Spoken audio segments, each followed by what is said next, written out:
biz inşallah bu gözəl verilişimizin dəyərli qonaqlarından biri olan Vüsal qardaşımdan bir ifa alacağıq və onunla verilişimiz sona yetəcək.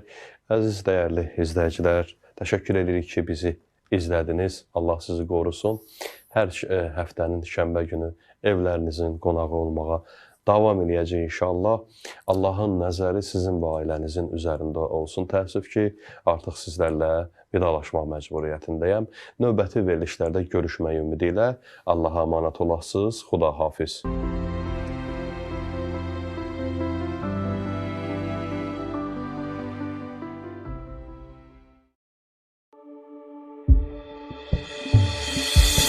Üç mevlud ile ışıklandı din.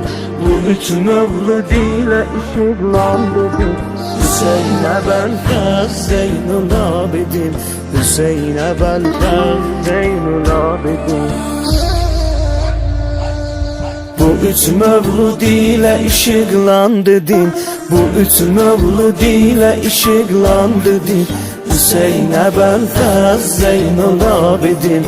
Hüseyin'e Belfaz Zeynul Abidin. Biri benim anam Şah-ı Kerbela, biri benim anam Şah-ı Kerbela. Cebrail eyleyir göylere nida, şid oğlum bugün keremli ağa. Hüseyin sevenlere mübarek olsun. Mevlud ile ışıklandı din. Mevlud ile ışıklandı din. Zeynep Belfaz Zeynul Abidin. Zeynep Belfaz Zeynul Abidin.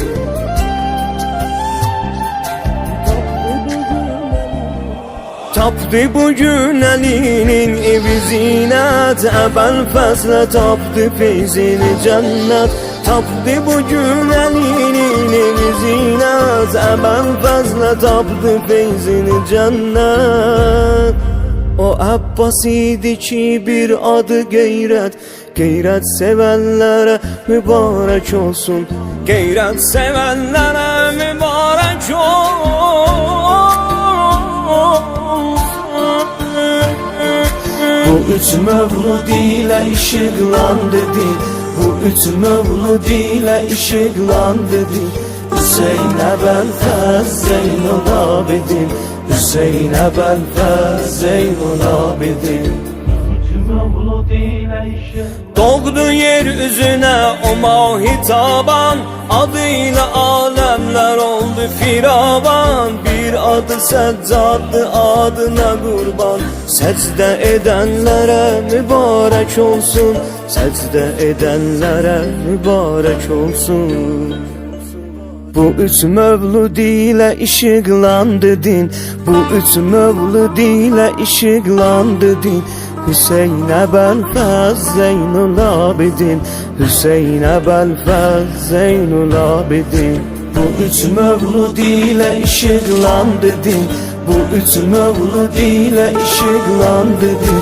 Hüseyin'e Belfaz Zeynul Abidin. Hüseyin'e Belfaz Zeynul Abidin.